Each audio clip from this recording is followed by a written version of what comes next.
¿Qué tal? Okay, Saroo.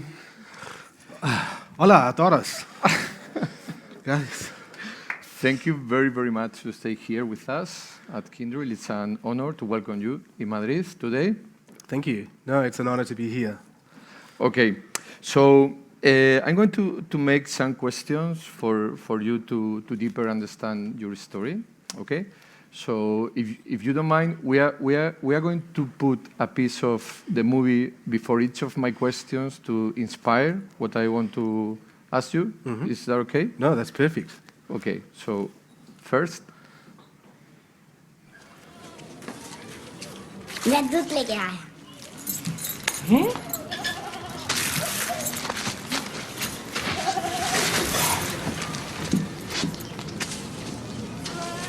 नहीं ठीक है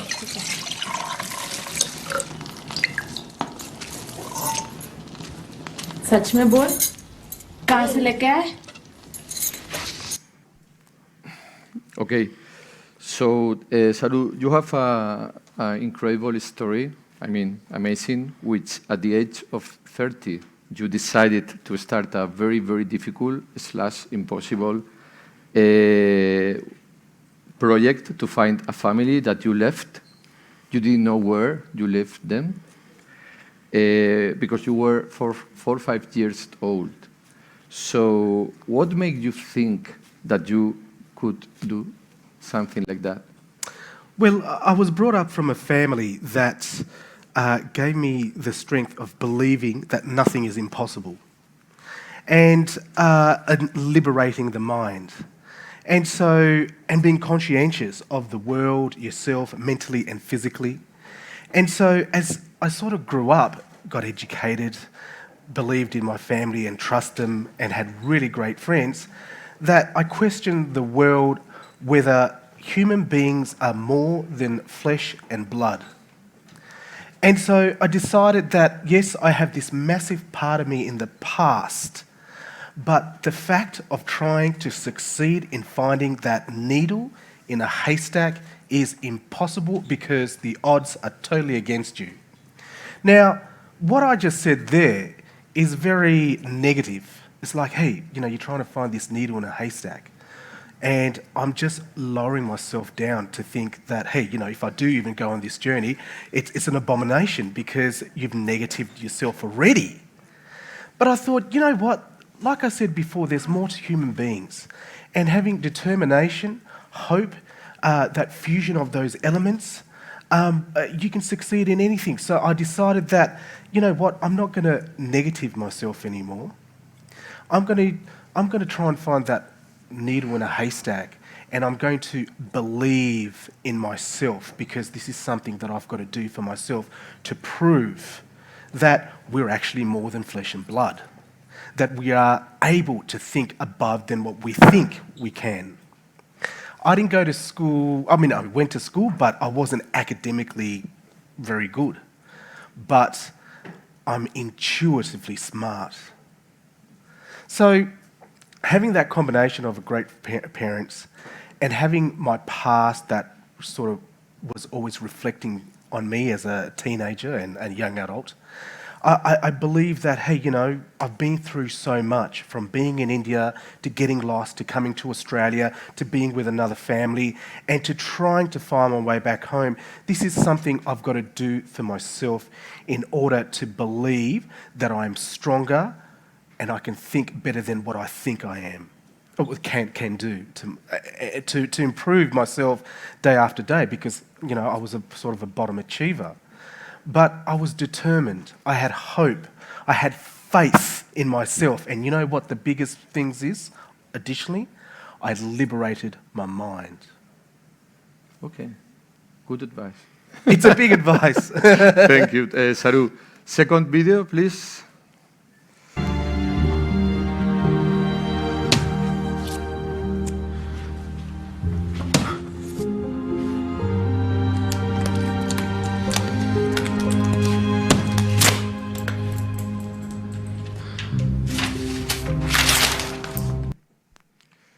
Your heart. So today we also talked about the importance to have a plan, a strong plan. So in your case, how important was to the success of your story to have a structured plan? Well, in anything, whether you're building a house or you're going on a journey, there's always got to be a plan somewhere. So the road is safe, and you don't sort of come across unwanted, unnecessary things. Otherwise, you wouldn't know what to do. For me, I was quite diplomatic. I was methodical. I was analytical about how I carried my journey, because it would have been easy for anyone to think that, hey, okay, I ended up in Calcutta. Let's just go back to Calcutta train station and find your way from there and start catching all those trains to find a train station where there's 4,000 train stations in India. And such a massive people, over 1 billion people. And the towns and the city and the metropolitan cities is just massive. And you're trying to find this one needle in a haystack. So being strategic in how you carry out a task and fulfilling it is critical. And even though I started off being haphazardly searching for my family, I decided that, I can't be like that anymore. Because you know what? Your brain learns. It learns how to realign yourself from going in and out and weaving to the left, to the right, and nooks and crannies and all that. You teach yourself how to become what you need to become in order to fulfill what you want. And so I was quite methodical about how I did things. I used my memories of my past. I've got a photographic memory. So what I see today here, I will remember forever. Even the smell, even the ambience, and the people here, it's like I've just taken a photo and I can see you all here. So having that additionally on my side was integral. Having the landmarks of my hometown, Burrampore train station, Calcutta, is integral.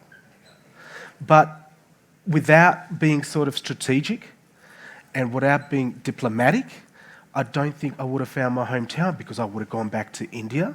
I would have started catching those trains. And the same thing would have happened as I was a little boy, where I started catching those metro trains. And what happened? I came back to the same platform as I boarded those metro trains and ended up nowhere. I walked away in dismay. But I thought, you know what? I'm not going to be like that, and I'll be more strategic about things. And you know what? We all have got the power to be strategic and diplomatic in the way that we carry out our day-to-day life, whether it's professional or it's just personal. Okay. So you told us that first, you visualize, you think that nothing is impossible, then you build, structure, and execute a plan.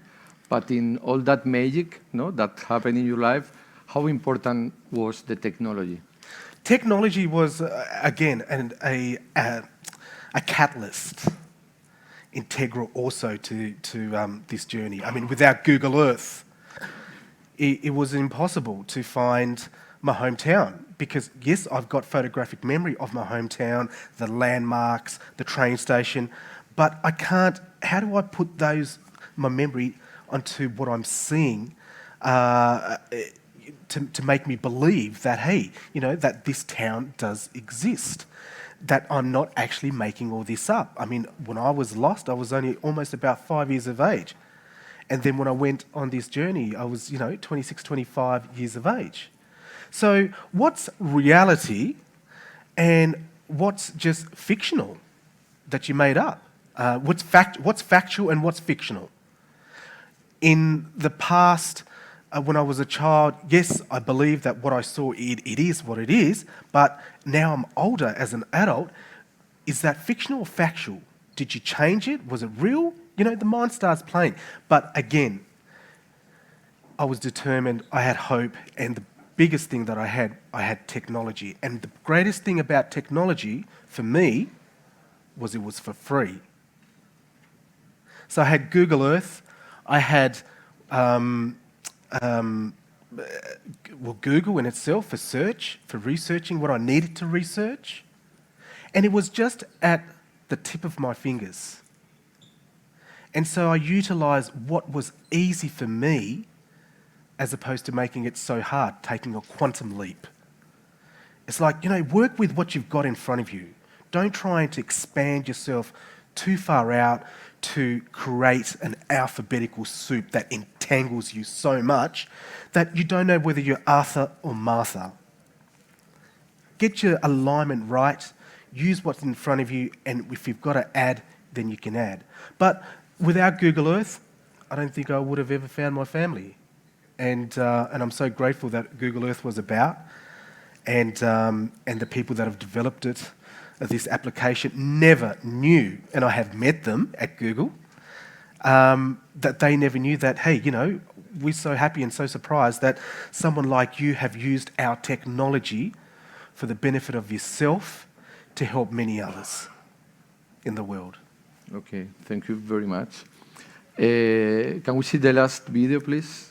There, at the end of a lane, after 26 years, Saroo's mother, Fatima.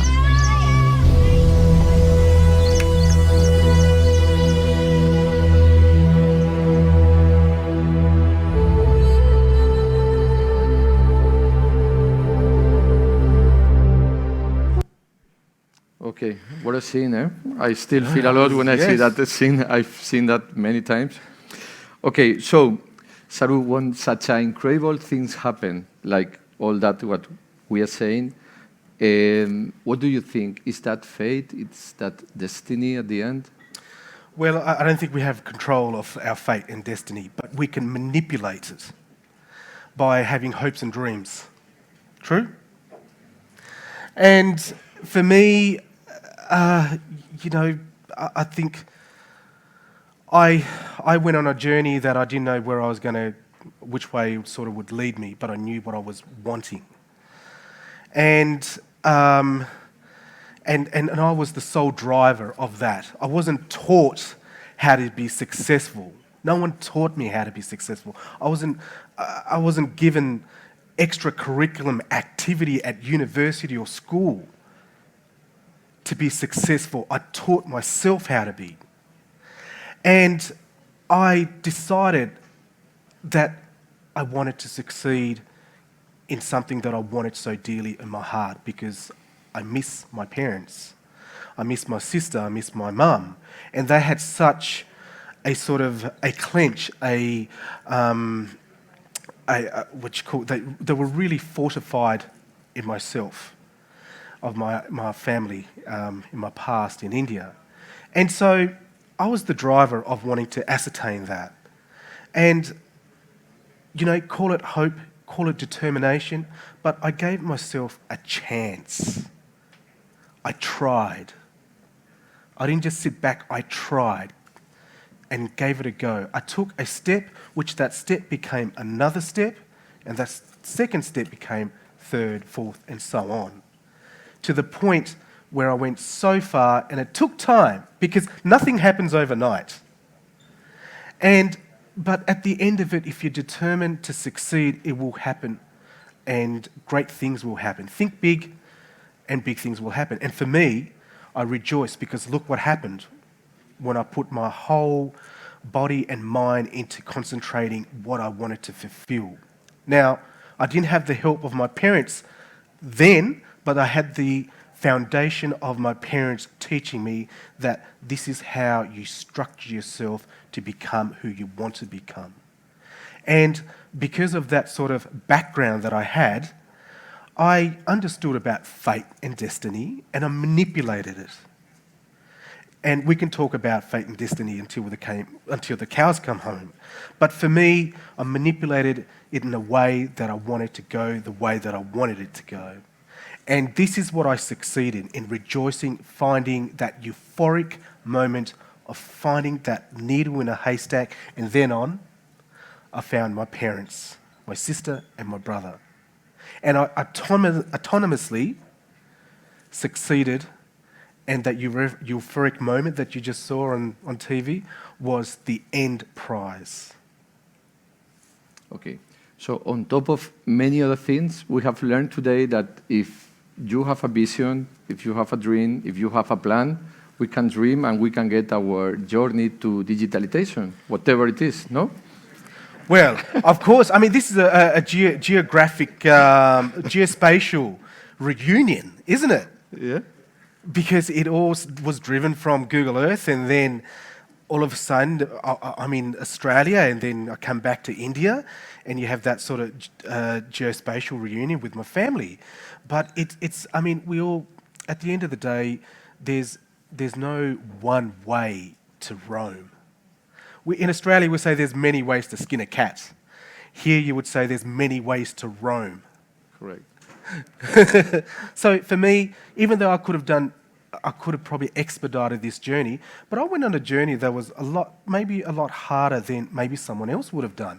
But in that journey that I went through, I learnt a lot about myself, the way that I work, what I can do and what I can't do. Is things easier for me when I think sort of more complexly, or is it easier for me when I think of things more simply? So someone that had a straight line would tell you a journey to someone that didn't have a straight line. But at the end, we both ended up at the same spot. Okay, so thank you very much. Thank you very much. Thank you. Yeah. Are we done? I think. Thank you so much, Saroo, for sharing this passionate story with us. But we also have a question from our online audience. So, conectamos con Rhiannon. Rhiannon, ¿estás ahí? Estoy aquí, gracias Marta. Seguimos disfrutando del encuentro desde nuestro estudio virtual. Saroo sin duda está despertando muchísimo interés. Saroo, what a remarkable story you have. What we'd like to know is, when did you start imagining yourself, picturing yourself back in India, in your village, with your family? At what age, and what gave you that belief that it was possible? Well, it all started when I came to Australia, and sort of when I started to learn the language, had confidence and love for my parents that gave me a new life, a second chance at life. Then as life sort of went on through my adolescent age, going to school, primary school and infant school, I always had that beacon on the side of me that, Saroo, you should never forget about your past. And so I was always reminded of my past as I went through from birthday to birthday. I never forgot about it because that's such a massive part of me.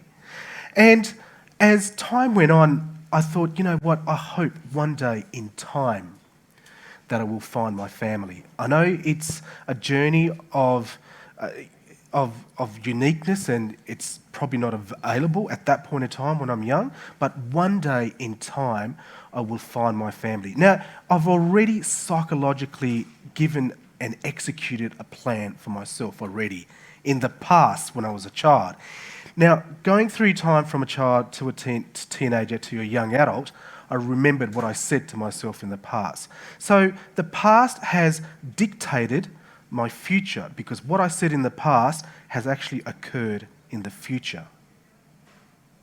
And so that belief of wanting to go back was always there to answer your question and to find. And so being reminded all the time that, hey, this is what you've got to do to diffuse the weights on your shoulder, because you're carrying so much weight of the unknown. You know, you want to diffuse that weight, and this is the only way to do it. And so it was always there. The want to go back to India was always there, and the love from my mum. Now, let me just tell you this. I wasn't a child that was abandoned. I wasn't a child that was taken to the orphanage and given away. I simply got lost, and the trials and tribulations and the sorrows that I faced in Calcutta was, well, you know, that was my destiny, which I couldn't help. It just happened.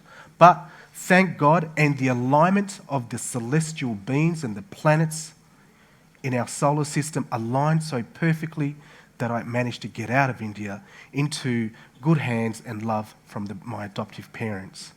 And so I always had love. I knew I wasn't abandoned. And so having that as a foundation incorporated into you, it always gave you that heart and strength to find your past and discover, something that you've always wondered about deeply. And I think a lot of things, whether it's in business or it's in family, having love for people and appreciation, respect, is integral.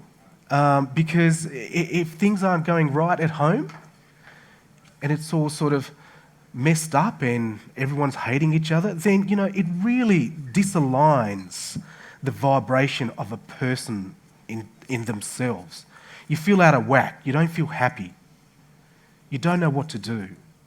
And once that vibration comes back, then everything seems to be perfectly all right. And you feel that you can conquer anything, climb mountains, dive as deep as wherever you want to go and travel to space. Nothing becomes impossible once you know that you've got self-confidence and you know where you're going and have belief in yourself. Okay, thank you very much, Saroo. Well, thank you. Thanks very much.